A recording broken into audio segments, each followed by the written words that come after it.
Imagine un instant que ta paix intérieure soit comme un verre en cristal fin. Tu le tiens entre tes mains avec délicatesse, mais il suffit que quelqu'un arrive avec son bruit, ses exigences ou ses drames pour que ce cristal se fissure.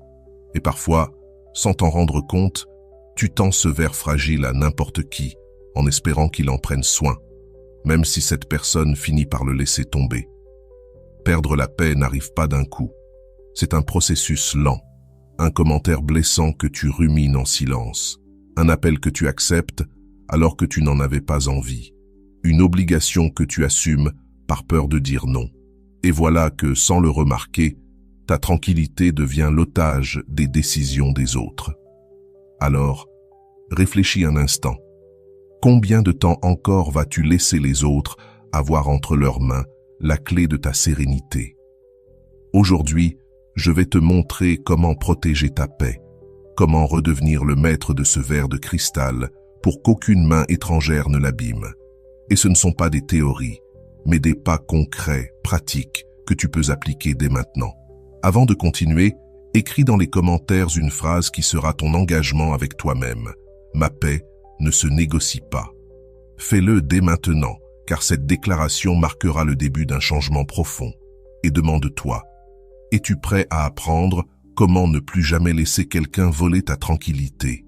Si oui, reste avec moi, car ce qui suit peut transformer la manière dont tu vis tes relations et ton quotidien. Premier pas, reconnaître les intrusions dans ton espace émotionnel. Le vol de tranquillité ne commence pas par un cri. Il commence par de petites gouttes constantes, presque invisibles. Imagine, tu es assis dans ton salon en train de savourer ton café. Tout est calme. Soudain, quelqu'un ouvre la porte sans frapper, s'assoit et parle, jusqu'à ce que ton café soit froid et ta paix évaporée. C'est exactement ce qui se passe sur le plan émotionnel. Ton corps, lui, sait reconnaître ces intrusions. Un nœud dans l'estomac avant de voir une certaine personne. Un poids dans les épaules après un simple message. Une fatigue inexpliquée après une conversation. Ton corps crie ce que ton esprit refuse d'admettre. Quelqu'un draine ton énergie. Le problème, c'est que nous justifions trop souvent ces signaux. C'est normal, c'est la famille, je dois supporter. Mais non, justifier, c'est livrer ta paix sur un plateau d'argent. Alors souviens-toi, si tu ne vois pas le problème, tu ne le changeras jamais. Pose-toi cette question simple après chaque interaction. Comment est-ce que je me sens? Si tu te sens léger, la relation t'apporte. Si tu te sens vidé, la relation te coûte. Et peu importe qui est cette personne, conjoint, enfant, ami, collègue, frère ou sœur. Si ça t'épuise, tu dois le reconnaître. Avant de continuer, si tu n'es pas encore abonné à ma chaîne YouTube, je t'invite à le faire dès maintenant. En t'abonnant, tu seras informé de toutes mes nouvelles vidéos, ce qui te permettra de ne rien manquer de contenu précieux. Deuxième pas, apprendre à dire non. Ta paix se brise souvent parce que tu ne sais pas mettre de limites. Et un non timide ne suffit pas. Il faut un non clair, ferme, serein, sans justification. Beaucoup croient que dire non détruit les relations. Mais c'est tout l'inverse. C'est ce qui leur donne de l'équilibre. Sinon, tu deviens un terrain sans clôture où chacun dépose ses problèmes. Et si tu ne mets pas de règles, les autres les inventent pour toi. Souviens-toi de cette règle d'or. Si ta paix est en jeu, la réponse sera toujours non. Même si ça blesse, même si on ne te comprend pas, même si on te juge. Parce que le prix à payer pour plaire à tout le monde, c'est de vivre en guerre contre toi-même. Troisième pas, ne pas absorber le drame des autres. Il y a des personnes qui vivent dans la tempête. Et si tu n'es pas vigilant, tu finis trempé par une pluie qui n'était même pas la tienne. Certaines personnes marchent avec un parapluie troué et au lieu de le réparer, elles se réfugient sous le tien. Mais à force de les couvrir, tu finis toi aussi frigorifié et épuisé. Écouter ne veut pas dire absorber. Tu peux être présent, mais tu n'as pas l'obligation de porter ce qui ne t'appartient pas. Souviens-toi, ton parapluie peut rester fermé. Ton rôle n'est pas d'être le sauveur éternel de ceux qui refusent d'apprendre à nager. Quatrième pas, établir des règles claires. La paix ne survit pas dans l'improvisation. Elle se construit avec des limites précises. Les règles ne sont pas de la froideur, elles sont du respect. Quand tu entres chez quelqu'un, tu retires tes chaussures si on te le demande. Alors pourquoi te gênerais-tu à poser des règles dans ta propre vie? Une règle, ce n'est pas un combat, c'est une affirmation simple. Je ne réponds pas aux appels après 22 heures. Je n'accepte pas les cris dans une conversation. Le dimanche est mon jour de repos. Ceux qui t'aiment vraiment respecteront ces règles. Ceux qui ne le font pas te montrent simplement qu'ils ne savent pas protéger ta sérénité. Retiens bien ceci, ta paix intérieure est ton trésor le plus précieux. Et tu es le seul responsable de la protéger. Il y aura de la résistance, mais cela ne signifie pas que tu dois céder. D'abord la règle, ensuite la relation. Pas l'inverse. Garde toujours cette idée comme une encre dans ton esprit. Si tu ne poses pas tes propres règles, d'autres imposeront les leurs sur toi. Et crois-moi, leurs règles ne seront jamais faites pour protéger ta paix. La tranquillité se construit avec des limites visibles. N'attends pas que l'autre devine ce qui ne te plaît pas. Sois clair, sois direct, sois ferme. Et si quelqu'un insiste pour franchir ta limite, la décision n'est plus de négocier. La décision, c'est de mettre de la distance. Le 5e pas pour blinder ta paix, c'est d'apprendre à lâcher le contrôle de ce qui ne dépend pas de toi. Voilà l'un des plus grands pièges dans lequel nous tombons. Croire que nous pouvons changer la façon de penser, de ressentir ou d'agir des autres. Cette illusion est une véritable fabrique de frustration. Imagine que tu rames sur un fleuve et que soudain, tu essaies de changer le sens du courant avec tes mains. Tu te fatigues, tu t'épuises, mais le courant reste le même. C'est exactement ce qui se passe avec les gens. Peu importe combien tu essaies de convaincre, peu importe tes arguments, si l'autre ne veut pas changer, il ne changera pas. Et dans ce bras de fer, celui qui perd ta paix, c'est toi. Je me souviens d'Eduardo. Pendant 10 ans, il a tout essayé pour que son père cesse de le critiquer. Il le comblait, il lui prouvait ses réussites. Il parlait doucement, puis avec colère. Rien ne marchait. Un jour épuisé, il m'a dit « Je ne sais plus quoi faire, je n'arrive pas à ce qu'il me valorise. » Je lui ai répondu « Bien sûr que non, parce que ce que tu demandes n'est pas entre tes mains. La seule chose que tu peux faire, c'est décider combien de place tu donnes à ces critiques dans ta vie. » Ce jour-là, Eduardo a cessé de s'épuiser à convaincre et il a commencé à travailler sur son blindage émotionnel. La paix se détruit quand on confond responsabilité et contrôle. Tu es responsable de ta vie, de tes choix, de ta tranquillité, mais tu n'as pas le pouvoir d'écrire le scénario des autres. Et plus vite tu l'acceptes, plus libre tu respireras. La règle est simple. Leur vie leur appartient, la tienne t'appartient. Ne mélange pas les frontières. Si quelqu'un ne veut pas changer, laisse-le. Toi, décide comment te protéger, comment répondre et quelle distance prendre. Mais n'essaie pas de ramer à contre-courant. Ce combat ne vaut pas ta sérénité. La prochaine fois que tu voudras que quelqu'un agisse comme tu l'espères, rappelle-toi, tu n'as pas à convaincre, tu n'as pas à prouver, tu n'as pas à réparer ce qui ne t'appartient pas.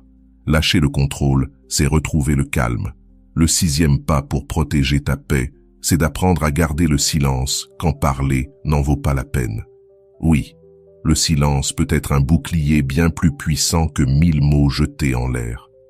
Combien de fois as-tu discuté avec quelqu'un qui ne voulait tout simplement pas écouter? Tu expliques, tu insistes, tu t'épuises, et à la fin tu es encore plus agité qu'au début. C'est comme crier au vent. Cela ne change rien, mais cela t'épuise. Manuel, par exemple, avait un collègue qui cherchait toujours la dispute, sarcasme, interruption, humiliation en public. Au début, Manuel répondait de la même manière. Résultat, stress, fatigue, aucune envie d'aller travailler, jusqu'au jour où il a changé de stratégie. Son silence n'était pas de l'indifférence, c'était une arme. À chaque attaque, il respirait profondément, restait calme et ne jouait pas le jeu. En quelques semaines, son collègue s'est lassé. Sans réaction, il n'y avait plus de combat. Manuel a compris une vérité précieuse. Parfois, la paix se gagne en ne répondant pas. Le silence ne signifie pas faiblesse, il signifie maîtrise de soi. Je ne discute pas parce que ma règle est simple, ma sérénité est au-dessus de ta provocation. Bien sûr, il y a des moments où parler est nécessaire. Mais il y en a d'autres où se taire est le meilleur antidote au poison des autres. Et attention, se taire ne veut pas dire accumuler. Cela veut dire choisir de ne pas s'accrocher à une guerre absurde. La prochaine fois que quelqu'un tentera de t'entraîner dans un conflit sans issue, demande-toi, est-ce que cela m'apporte quelque chose ou est-ce que cela m'épuise? Si la réponse est l'épuisement, alors choisis le silence. Rien ne désarme davantage un provocateur qu'un calme inébranlable. Avant de continuer, laisse-moi te poser une question. Avec qui perds-tu tes mots alors que tu sais déjà que cela ne mène nulle part? Écris-le dans les commentaires. Prendre conscience de cela peut être le début d'un vrai changement. Le 7e pas pour protéger ta paix, c'est apprendre à se retirer à temps. Oui, se retirer est aussi une victoire. Rester jusqu'au bout dans une situation qui te détruit, ce n'est pas du courage, c'est de l'autodestruction. Imagine-toi dans une pièce remplie de fumée. Au début, tu crois que tu peux tenir, tu respires difficilement, tes yeux brûlent, et pourtant tu restes. Mais chaque seconde t'abîme davantage. La sortie est à quelques pas, mais tu refuses de l'emprunter. Voilà ce que nous faisons quand nous restons dans des environnements, des conversations ou des relations qui nous volent notre paix. Martha, par exemple, allait chaque dimanche aux réunions de famille, même si elle savait qu'elles se terminaient toujours en disputes et en reproches. Chaque fois, elle en ressortait vidée, triste, oppressée, jusqu'au jour où elle s'est demandé « Pourquoi continuer à venir si je perds ma paix à chaque fois ?» Ce jour-là, elle a choisi autrement. Elle a cessé de s'exposer au poison, sans cesser d'aimer sa famille. Ces dimanches ont changé. Café tranquille, lecture, promenade, sérénité. Se retirer n'est pas abandonner, c'est se protéger. Si un lieu te vole ta paix, ce n'est plus ton lieu. Peu importe si c'est une réunion, un groupe, une relation. Tu n'as pas à donner 1000 explications. Tu pars, simplement. Et même si certains ne comprennent pas, même s'ils disent que tu exagères, la vérité est simple. Personne ne paiera le prix de ton anxiété à ta place. Ta sortie, à temps, est ton meilleur bouclier. Le 8e pas, c'est de filtrer ce que tu écoutes. Tout ce qui entre dans tes oreilles n'a pas le droit de rester dans ton esprit. Certaines paroles sont des graines de paix, d'autres sont du poison. Combien de fois une phrase lancée au hasard s'est-elle gravée en toi comme une cicatrice? Tu ne vaux rien. Tu es trop vieux pour ça. Ces mots lancés en l'air, tu les as conservés comme s'ils étaient des vérités. Voilà comment on perd sa paix, en laissant les voix des autres devenir notre propre voix intérieure. Daniel, par exemple, rêvait d'entreprendre, mais chez lui, il n'entendait qu'une seule chose. C'est trop risqué, tu vas échouer. Et peu à peu, ces phrases ont recouvert sa confiance. Jusqu'au jour où il a compris, il n'avait aucun filtre. Il laissait tout entrer, même la poubelle émotionnelle. La clé, c'est de devenir sélectif. Garde les paroles qui te construisent, rejette celles qui te détruisent. Si une phrase t'élève, enregistre-la. Si elle t'écrase, laisse-la passer comme le bruit d'une voiture dans la rue. Un exercice concret. Chaque fois que quelqu'un te dit quelque chose de négatif, respire et demande-toi, est-ce que cela me construit ou est-ce que cela me détruit? Si cela te détruit, dis-toi intérieurement, cela ne m'appartient pas. Ce simple mot agit comme un verrou, empêchant le poison verbal de s'installer. Souviens-toi, tu ne contrôles pas ce que tu entends, mais tu décides de ce que tu gardes. Et toi, quelle phrase négative gardes-tu encore en mémoire et que tu dois lâcher? Écris-la en commentaire. Libéré par les mots, c'est déjà alléger ton esprit. Le 9e pas pour protéger ta paix, c'est de ne pas tout prendre personnellement. Parce que souvent, ce qui blesse n'est pas ce qu'on te dit, mais la façon dont tu l'interprètes. Et si tu n'apprends pas à gérer cette interprétation, elle devient une prison invisible. Pense à une pierre jetée dans l'eau. Elle fait des vagues, mais ensuite le fleuve redevient calme. La même pierre lancée sur du verre, elle l'éclate en 1000 morceaux. La différence n'est pas la pierre, mais là où elle tombe. Il en va de même pour les paroles et les attitudes des autres. Si tu es en paix intérieurement, ce qu'ils disent ou font sera comme une pierre dans l'eau.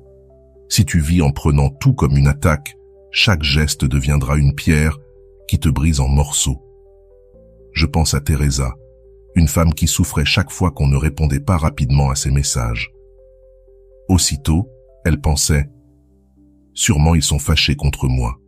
J'ai dû faire quelque chose de mal. Ils ne m'aiment plus. » Ce dialogue intérieur la plongeait dans l'anxiété.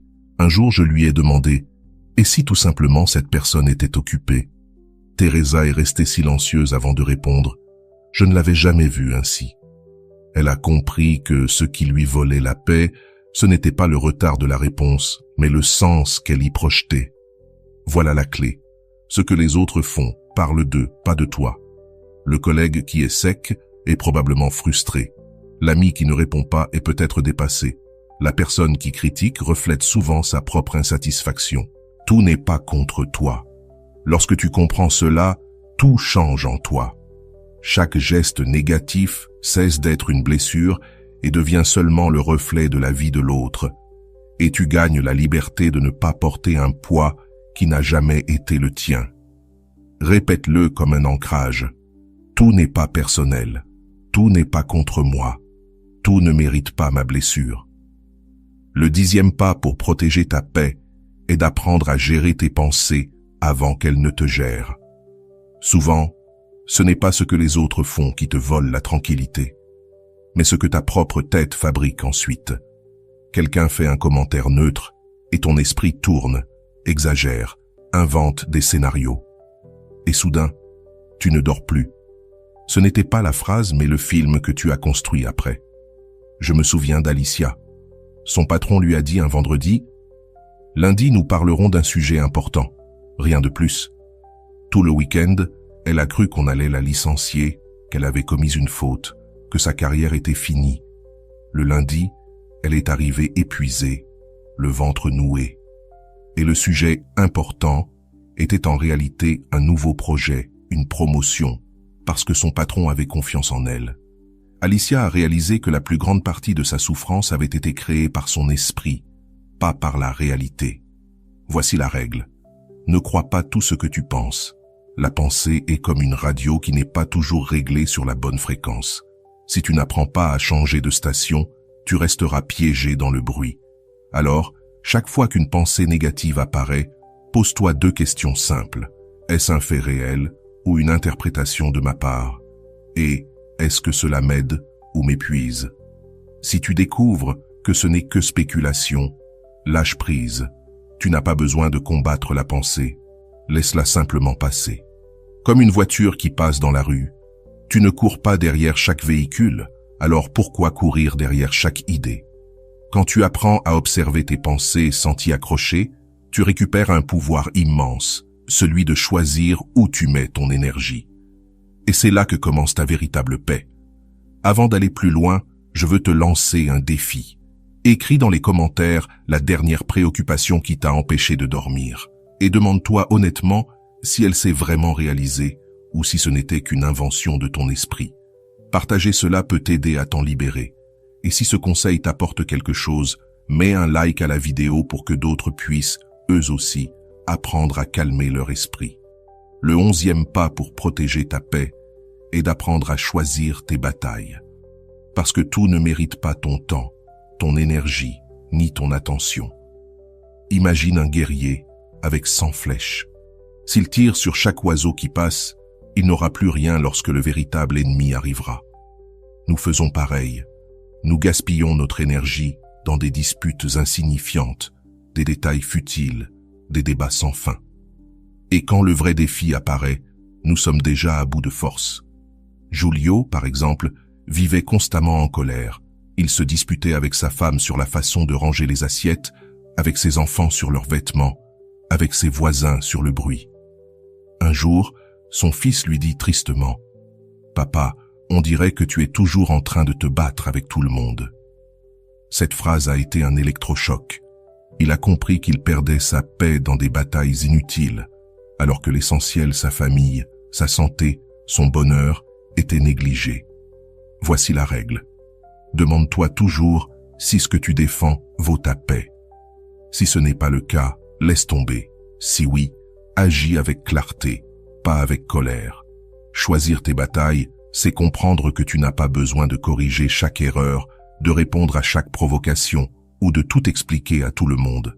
Parfois, la vraie force est dans le sourire et le lâcher-prise. Souviens-toi, ta paix est un trésor limité. Ne la gaspille pas en petites pièces. Préserve-la pour ce qui construit vraiment ta vie. Le 12e pas est de t'entourer de personnes qui t'élèvent et de t'éloigner de celles qui t'épuisent.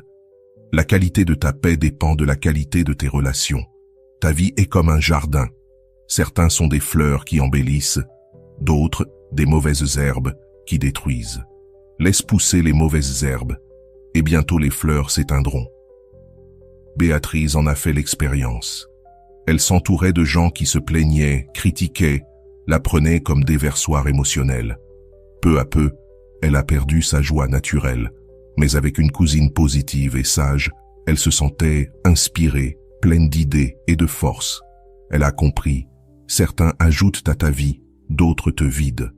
La règle est simple. Celui qui t'aime bien t'apporte la paix. Celui qui t'aime mal t'apporte la tempête. Fais une liste mentale. 3 personnes avec qui tu te sens en paix après les avoir vues. 3 autres avec qui tu ressors toujours tendu. Qui veux-tu garder près de toi? La réponse est claire, mais elle demande du courage. Garde les constructifs, écarte peu à peu les destructeurs. Ce n'est pas une question de haine, parfois juste de mettre de la distance. Tu décides qui s'assoit au premier rang de ta vie. Ta paix n'est pas un luxe, c'est une priorité. Ceux qui ne la respectent pas devront, tôt ou tard, sortir de ton jardin. Et maintenant, je te pose une question miroir. Qui dans ta vie te prend plus d'énergie qu'il ne t'en donne? Écris-le en commentaire. Et si ce passage t'a fait réfléchir, partage la vidéo pour que d'autres apprennent aussi à s'entourer des bonnes personnes. Le 13e pas pour protéger ta paix est de créer des rituels quotidiens de calme. La paix n'est pas seulement ce que tu défends face aux autres, c'est aussi ce que tu cultives quand tu es seul avec toi-même. Imagine ton esprit comme un lac. Si chaque jour tu y jettes des pierres, inquiétudes, plaintes, tâches en retard, l'eau restera agitée. Mais si tu en prends soin chaque jour, peu à peu, elle devient claire et limpide. Roberto, par exemple, vivait stressé, toujours en réunion, appel, urgence. Il me disait « Je n'ai pas le temps de me reposer ». Un jour, il a essayé quelque chose de simple. Chaque matin, avant de regarder son téléphone, il s'asseyait avec un café, respirait profondément et écrivait 3 choses pour lesquelles il était reconnaissant. 10 minutes seulement. Quelques mois plus tard, il m'a confié « Ce rituel m'a changé la vie. C'est devenu un espace à moi, intouchable. Voilà le pouvoir d'un rituel. Peu importe si c'est 5, 10 ou 20 minutes, l'essentiel est que ce soit ton refuge. Une marche silencieuse, une lecture inspirante, une tasse de thé en paix, une prière, une méditation. Ce qui compte, c'est qu'ils deviennent ton sanctuaire. Souviens-toi, si tu ne prends pas un espace de calme chaque jour, tu vivras piégé dans le bruit des autres. La paix est un muscle. Plus tu l'exerces, plus il est fort face aux tempêtes. Elle ne se trouve pas par hasard, elle se construit avec intention. Tes rituels sont les briques qui bâtissent ton refuge intérieur. Enfin, le 14e pas pour blinder ta paix, c'est d'apprendre à pardonner. Pas pour excuser l'autre, mais pour te libérer. Car garder du ressentiment, c'est comme boire du poison en espérant que l'autre en souffre. En réalité, le seul empoisonné, c'est toi. Imagine que tu portes une petite maleta remplie de pierres. Au début, elle pèse peu, mais avec les années, elle devient insupportable. Sans t'en rendre compte, tu transportes ces pierres partout, au travail, dans ton lit, dans tes relations. La paix ne peut pas habiter dans un cœur chargé de fardeaux passés. Je me souviens de l'histoire d'Inès. Pendant 20 ans, elle répétait la même phrase. « Jamais je ne vais le pardonner ». Elle parlait de son ex-mari qui l'avait trompée. Même s'il avait déjà refait sa vie et qu'elle ne le voyait presque jamais, elle restait prisonnière de cette douleur. Sa colère était devenue son identité.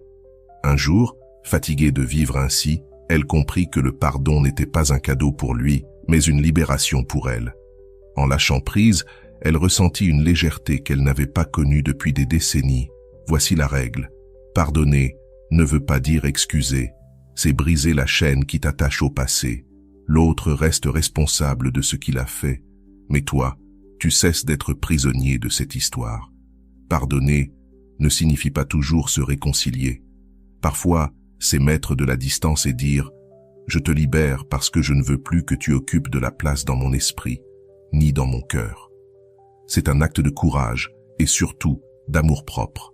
Alors, demande-toi, à quoi sert de raviver chaque jour une blessure si cela ne fait que voler ta paix? La douleur a déjà eu lieu, mais en la ressassant encore et encore, tu deviens ton propre bourreau. La paix arrive quand tu comprends qu'il ne s'agit pas d'oublier, mais de ne plus porter ce poids.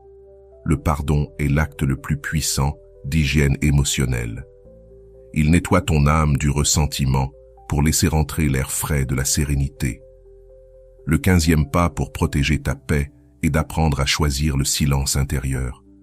Je ne parle pas de se taire face aux autres, mais d'arrêter ce bruit constant que ta propre tête génère. Car souvent, ce n'est pas le monde extérieur qui te vole la paix, mais toi-même, avec ce dialogue interne incessant, cette voix qui critique, qui accuse, qui rappelle tes erreurs, ou qui t'annonce des malheurs qui n'existent pas encore. Peux-tu rester tranquille dans une pièce où quelqu'un parle sans s'arrêter, t'accuse et te harcèle? Évidemment non. Pourtant, c'est exactement ce qui se passe quand ta voix intérieure devient ton ennemi. La bonne nouvelle, c'est que tu peux l'éduquer. J'ai connu Mariana, une femme brillante mais prisonnière de pensées destructrices. Je rate toujours, je ne suis pas assez, je suis trop vieille pour ça. Cette répétition constante lui volait son sourire. Un jour, elle décida quelque chose de radical. Chaque fois qu'une pensée toxique apparaissait, elle la stoppait avec une phrase courte. « Ne me parle pas ainsi ». C'était sa manière de mettre un frein à son propre bourreau intérieur. Au début, cela lui paraissait étrange, mais petit à petit, cette pratique transforma sa manière de se parler à elle-même. Et quand sa voix intérieure cessa d'être son ennemi, sa paix refleurit. Voici la règle, la façon dont tu te parles détermine la paix que tu ressens. Si ton dialogue intérieur est cruel, ta paix sera fragile. Si ton dialogue est bienveillant et ferme, ta paix sera solide. Alors, comment entraîner ce silence intérieur? Avec une pratique quotidienne. Consacre 5 minutes à respirer profondément sans rien faire d'autre. À chaque pensée négative, répète-toi une phrase d'ancrage. D'abord ma paix, ensuite tout le reste. Remplace la critique par des rappels de ta propre valeur. Je fais de mon mieux avec ce que j'ai aujourd'hui. Quand tu atteins ce silence intérieur, le monde peut crier, mais toi, tu restes calme. C'est ça, la véritable victoire, que ta paix ne dépende ni du bruit extérieur, ni du bruit intérieur. Le 16e pas pour protéger ta paix est de mettre ton bien-être au-dessus de l'approbation des autres. Une des manières les plus sournoises de perdre ta sérénité, c'est de vouloir plaire à tout le monde. Je vais être direct. Si tu vis en fonction de ce que les autres pensent, tu deviens l'esclave de 100 personnes différentes. Aujourd'hui, quelqu'un t'approuve et tu souris. Demain, quelqu'un te critique et tu t'effondres. Ta paix devient une montagne russe dépendante de l'humeur des autres. Rosa en est un exemple. Elle disait toujours ce que les autres voulaient entendre. Au travail, elle acceptait des tâches qu'elle ne pouvait pas gérer pour ne pas déplaire à son patron. Dans sa famille, elle se taisait pour éviter les conflits. Mais à l'intérieur, elle payait le prix fort, anxiété, fatigue et la sensation de ne pas vivre sa propre vie. Un jour, elle se regarda dans le miroir et dit « Plus jamais, je préfère décevoir les autres que continuer à me trahir moi-même. » Ce jour-là, elle commença à retrouver sa paix. Voici la règle. Ta tranquillité vaut plus que l'applaudissement des autres.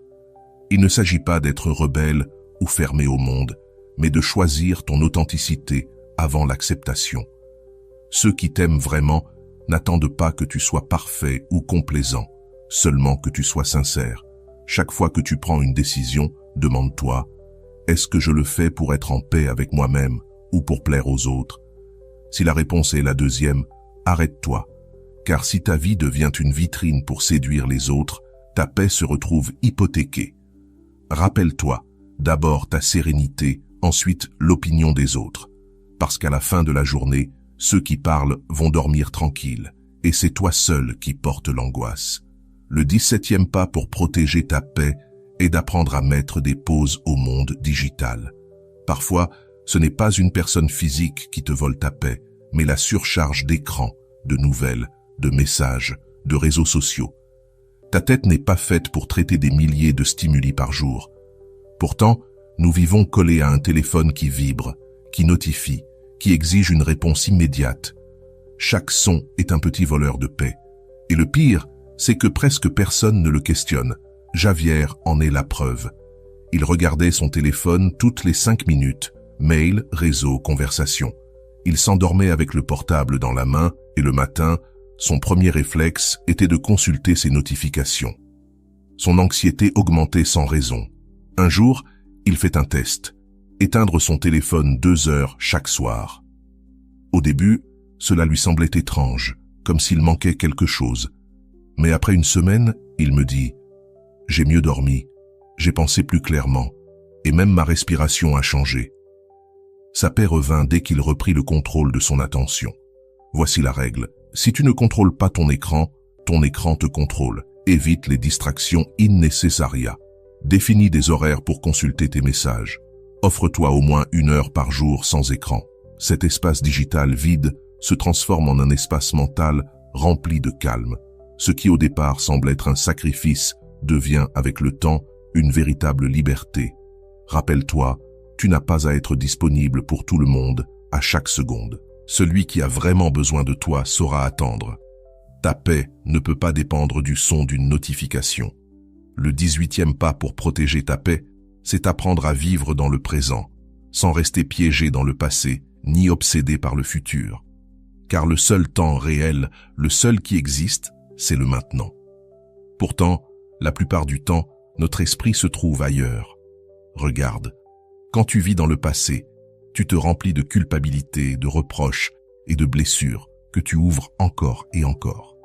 Quand tu vis dans le futur, tu te remplis d'anxiété, de peur et d'incertitude. Le résultat est le même. Ta paix se désintègre. Je connais Clara. Elle n'arrivait pas à arrêter de penser à une erreur qu'elle avait commise lors d'une réunion de travail. Les jours passaient et elle revivait encore et encore la scène, comme si elle pouvait remonter le temps. Cela l'obsédait. En même temps, elle avait peur du futur. Que diront-ils de moi lors du prochain projet? Et si on me renvoie? Elle vivait dans 2 temps inexistants, celui qui était déjà passé et celui qui n'était pas encore arrivé.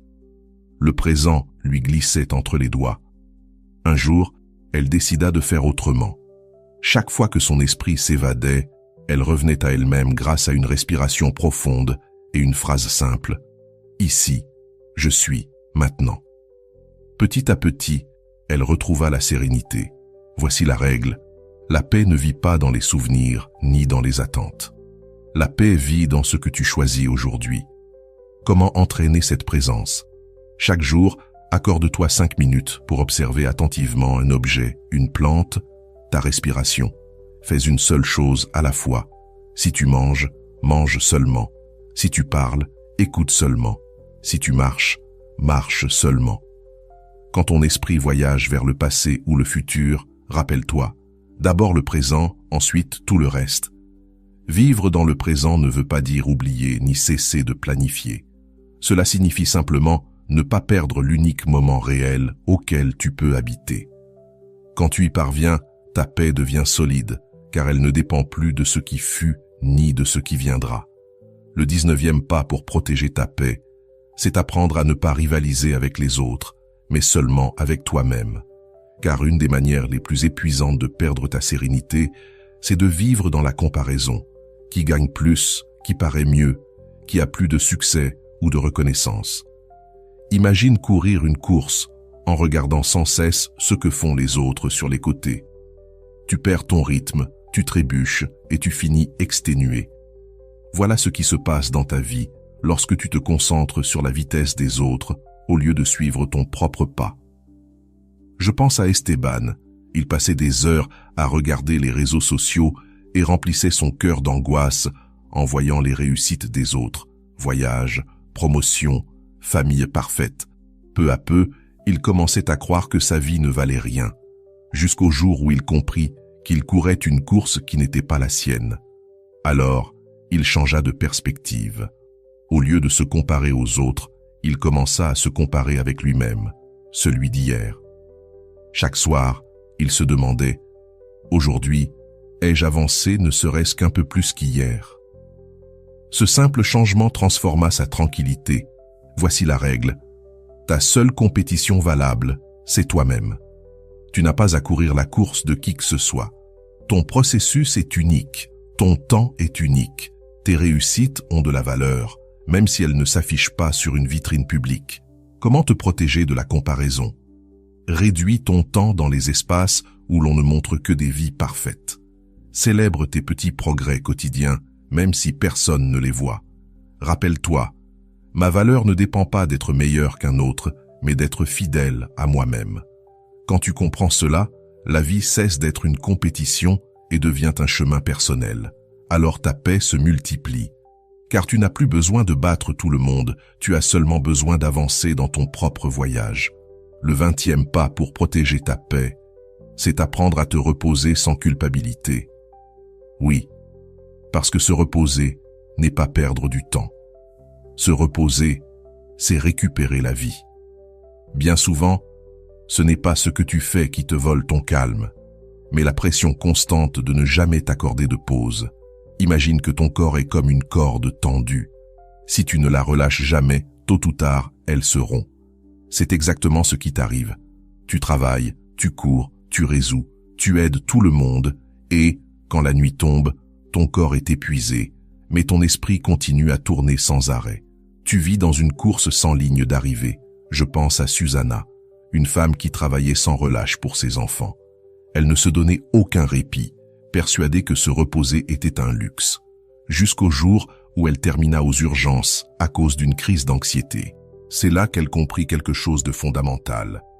Si elle ne prenait pas soin d'elle-même, elle ne pourrait pas non plus prendre soin des autres. Depuis ce jour, elle commença à s'offrir de petites pauses, une sieste, un bain relaxant, une après-midi de lecture. Peu à peu, sa paix revint. Voici la règle.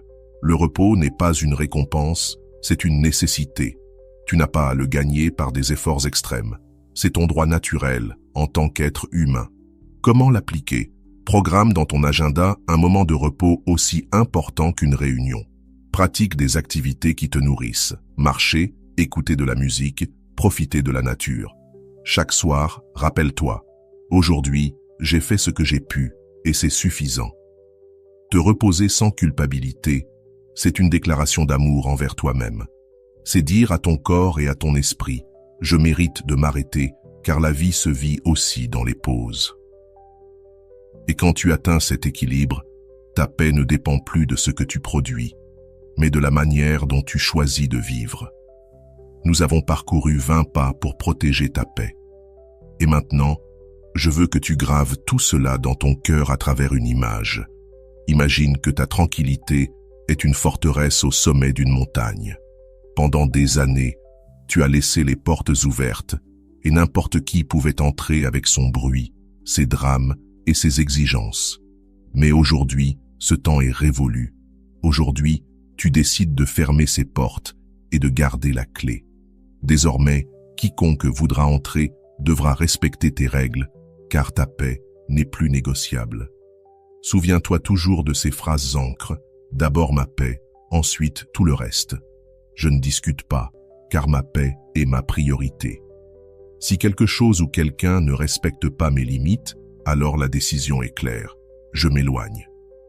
Et maintenant, je veux que tu écrives dans les commentaires ton engagement final avec cette réflexion. Une seule phrase. Aujourd'hui, je choisis d'être le maître de ma paix. Écris-le, répète-le et fais-en ton drapeau, car la vie est trop courte pour vivre en guerre. Tu mérites la tranquillité, tu mérites la sérénité, tu mérites de dormir en paix. Et le plus beau dans tout cela, c'est que la clé est déjà dans tes mains. Si ce message a touché quelque chose en toi, mets un « j'aime », partage cette vidéo et abonne-toi. Pas pour moi, mais parce que tu ne sais jamais à qui ces mots peuvent sauver la journée. Ta paix n'est pas un luxe, c'est ton droit.